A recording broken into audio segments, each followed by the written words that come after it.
6h30 partout en Côte d'Ivoire. Madame, monsieur, bonjour. Vous faites bien de nous suivre sur RTI 1. À Boaké, le nouveau CHR est désormais une réalité. Inauguré par le vice-président Timoko Mele-Kone, il offre 160 lits et des équipements modernes. Objectif, désengorger le CHU de la région. Un projet de 40 milliards de francs CFA financé par l'État ivoirien. Mahama Traoré. Boaké disposait déjà d'un centre hospitalier universitaire CHU. Et voilà que ce dispositif sanitaire est désormais renforcé par un nouveau centre hospitalier régional CHR, inauguré ce lundi 28 avril par le vice-président de la République de Côte d'Ivoire, Timoko Mele-Kone. Une mise en service officielle car cet édifice est déjà fonctionnel depuis 1 an. Achevé fin 2023, cet établissement a fait office de centre de référence pour les besoins sanitaires de la Coupe d'Afrique des Nations de football en raison de son plateau technique. Cet établissement dispose en plus d'un plateau technique au standard international comprenant un service de neurochirurgie, l'un des plus modernes et les plus sophistiqués de la sous-région qui fait la fierté du personnel avec les opérations qui s'y déroulent à l'aide d'équipements de pointe, dont le système de neuronavigation, un microscope opératoire de dernière génération toute option, un amplificateur de brillance 3D et un neuromonitoring per-opératoire. Cet hôpital dispose également d'une unité d'imagerie comprenant un scanner de 104 barrettes et d'une IRM de 1,5 Tesla, ainsi qu'une unité de dialyse avec 10 générateurs. À ce jour, ce sont un peu plus de 51 433 visites qui ont été enregistrées dans cet établissement. Le CHR de Boaké, avec ses performances et la qualité des soins, se positionne comme un centre d'excellence sanitaire qui contribuera à coup sûr à faire de la Côte d'Ivoire un hub sanitaire de la sous-région. Vœux chers à son Excellence le Président de la République Alassane Ouattara. Bâti sur une superficie de 10 hectares, le nouveau CHR de Boaké va délivrer 15 services médico-techniques et spécialisés de santé pour une capacité d'accueil de 150 lits. Fruit de la mise en œuvre du programme hospitalier initié par le gouvernement en 2018, l'ouvrage aura coûté 40 milliards de francs CFA à l'État de Côte d'Ivoire, construction et équipement compris. Un investissement qui va soulager les habitants de la deuxième ville la plus peuplée de Côte d'Ivoire. Ces populations, monsieur le vice-président, rien que pour faire une IRM, étaient obligées de se rendre soit à Yamoussoukro, soit à Korogo, soit à Abidjan. Nous accueillons avec beaucoup de joie cette nouvelle infrastructure. Je voudrais, à ma qualité de premier magistrat de la commune et de cadre de la région, remercier en notre nom à tous le président de la République pour tout ce qu'il fait. À l'issue de la mise en service officielle, Timoko Mele-Kone a effectué une visite guidée du nouveau CHR de Boaké. Une occasion pour lui de communier et d'encourager les 441 professionnels de santé qui animent au quotidien cet hôpital. Et moment historique pour la culture ivoirienne, le tambour parleur Djidji Ayokwe, symbole du peuple Atchan, va enfin rentrer au pays. Après des années de démarches, le Sénat français a voté son retour, une demande portée depuis 2019 par le président Alassane Ouattara. Walter Amadou Ouattara.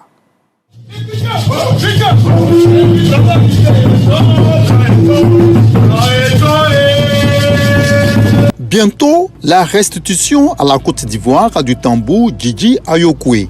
Ce bien culturel du pays est issu du système de protection ancestrale de la communauté Atchan. Vient de porter fruit le lobbying constant porté par le président de la République, Alassane Ouattara, et exécuté sur le terrain par la ministre de la Culture et de la Francophonie, Françoise Rémac, à travers la qualité de la coopération bilatérale entre la Côte d'Ivoire et la France. Le Sénat français vient de voter à l'unanimité le projet de loi portant la restitution pleine. Qui va la restitution d'un bien culturel à la République de Côte d'Ivoire, qui est pour, qui est contre, qui s'abstient. La proposition de loi est adoptée. Déjà, le tambour parle du peuple Atchan avait fait l'objet en 2022 d'une cérémonie de désacralisation. Cela avant les travaux de sa restauration par le musée du Quai Branly à Paris où il se trouve. Le tambour parle Djidji Ayokwe servait à prévenir et à mobiliser les populations en cas de danger ou convoquer les villages à des cérémonies traditionnelles. Et du côté de la capitale politique ivoirienne, les travaux de l'Académie de la bonne gouvernance et du leadership anti-corruption viennent de s'achever. Un moment fort qui consacre l'engagement de la Côte d'Ivoire pour plus d'intégrité et de transparence. Le président de la Haute Autorité pour la bonne gouvernance, Epiphane Zoro Ballo, salue une avancée majeure. Charles Tatou. Au lieu de retrouvailles d'acteurs de différents programmes et systèmes de lutte contre la corruption, l'Académie de la bonne gouvernance et de leadership anti-corruption, qui est à sa première édition, l'a été, vu la qualité et la provenance des participants venus notamment d'Afrique, d'Europe et d'Asie. La lutte contre la corruption, les enjeux de la formation et de l'action collective. Cette conférence internationale, avec à l'intérieur des panels et causeries débats, a permis aux experts d'échanger et de partager leurs expériences en matière de lutte contre la corruption sous toutes ses formes. Nous touchons sur les questions de leadership dans la gestion des finances publiques, la bonne gouvernance, le renforcement de la fonction contrôle et redevabilité de la gestion des finances publiques, qui nécessite que les corps de contrôle internes et externes soient renforcés pour pouvoir mieux assurer le combat.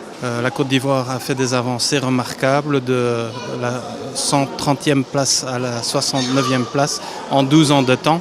Je suis très heureux que cela a pu se faire avec l'appui de la Haute Autorité pour la bonne gouvernance qui a été mise en place en septembre 2013. Les participants édifiés saluent l'initiative.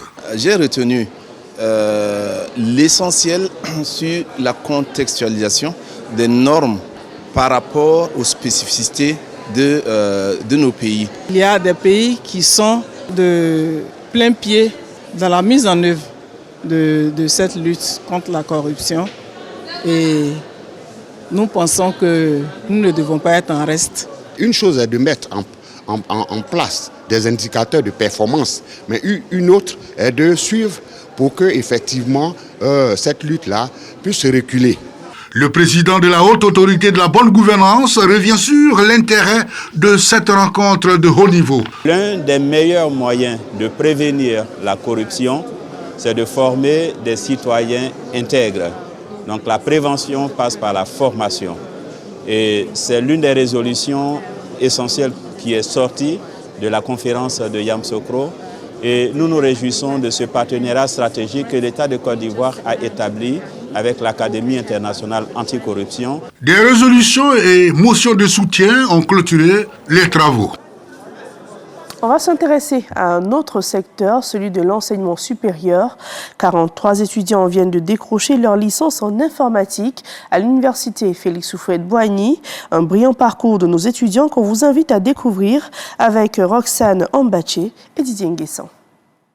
Ils reçoivent leur diplôme de fin de formation. Ces 43 étudiants de licence en méthode informatique appliquée à la gestion des entreprises, MIAGE, ont suivi une formation en double diplomation. Très émue, fière de tout le travail acharné, du fait qu'il y ait eu un aboutissement et que ce soit reconnu de tous.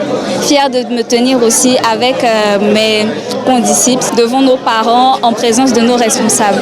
Organisé conjointement par l'université Félix Houphouët-Boigny d'Abidjan et l'université de Rennes en France, ce diplôme de fin de formation ouvre un large horizon en matière de carrière professionnelle pour ces jeunes diplômés.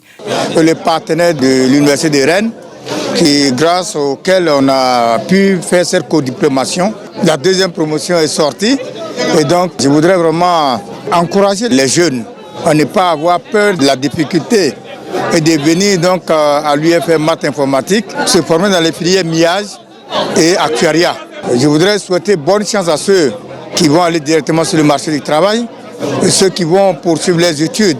Ce programme innovant, lancé dans le cadre d'un partenariat signé en septembre et décembre 2021 entre les deux universités, permet aux étudiants d'être formés à la gestion informatique des entreprises par des enseignants des deux institutions partenaires. Je vous propose à présent cette immersion au cœur du Nigeria où la question de la sécurité alimentaire est au centre des préoccupations. L'Institut international d'agriculture tropicale y travaille sans relâche en mettant la science au service de l'agriculture à Ibadan. Cet institut innove pour améliorer la productivité des cultures et rendre les systèmes alimentaires plus résilients. Le développement de Michel Zikri. Ibadan, nous sommes au Nigeria, plus précisément à l'Institut international d'agriculture tropicale. L'ITA est une institution à but non lucratif qui génère des innovations agricoles pour relever les défis les plus pressants de l'Afrique que sont la faim, la malnutrition et la dégradation des ressources naturelles. Pour les personnes qui souhaiteraient se lancer dans l'agriculture, notamment la production de manioc, nous développons ici une technologie de pointe pour produire rapidement du matériel végétal, exemple de maladies. Bâti sur 1000 hectares, l'ITA, depuis sa création en 1967, a contribué à améliorer la vie de millions d'agriculteurs africains grâce à ses travaux de recherche. Le but de la recherche est de garantir qu'il crée des solutions aux problèmes humains. Ici, nous vous proposons des solutions aux problèmes des agriculteurs sur le continent. Je suis en train de confectionner du gari, du très bon gari à base de manioc produit dans ce centre. Le directeur général de l'ITA est un Ivoirien. Dr Siméon Ehui a pris les rênes de cet institut en août 2023 après 30 années d'expérience dans le domaine de l'agriculture à la Banque mondiale et dans plusieurs institutions internationales. Les découvertes sont nombreuses. Il sera difficile d'énumérer toutes les technologies, mais je vais vous en citer quelques-unes. Il y avait la cochenille, par exemple, qui détruisait toutes les plantations de manioc. Grâce aux recherches de l'Institut, nous avons pu avoir des prédateurs qui ont pu éliminer la cochenille. L'autre technologie dont on est fier, c'est celle qui permet la multiplication de semences de produits alimentaires tels que, par exemple, le manioc, 10 000 fois beaucoup plus rapidement que les méthodes traditionnelles. Donc, en tant qu'institution de recherche, nous sommes à l'avant-garde. Nous mettons, avec nos chercheurs, en œuvre des technologies qui permettent justement d'améliorer la productivité. Plusieurs pays sont intéressés par les innovations de l'ITA. Le président de la Sierra Leone est en visite dans l'Institut pour la signature d'un partenariat. Dr Siméon Ehui envisage également une collaboration avec le gouvernement ivoirien. Le message que nous donnons, c'est de mettre, disons, l'accent sur la science et la recherche, les innovations technologiques. Et notre institut, l'ITA, et puis le consortium même, le CIGIA, peut apporter un appui considérable au gouvernement pour pouvoir justement transformer notre agriculture de façon durable. Autre priorité de l'ITA, son programme rendant l'agriculture et l'agro-industrie plus attrayantes pour aider à lutter contre le nombre élevé de jeunes chômeurs en Afrique subsaharienne. Et sur la scène internationale au Canada, les libéraux de Marc Carney sont donnés vainqueurs des législatives anticipées. Selon les projections des médias locaux, le parti devance celui du conservateur Pierre Poilievre, mais l'incertitude demeure quant à l'obtention d'une majorité absolue au Parlement. Et c'est la fin de ce journal. Merci à tous de nous avoir suivis. Demain, vous serez en compagnie de Coralie Corée et moi je vous retrouve ce week-end à 6h30.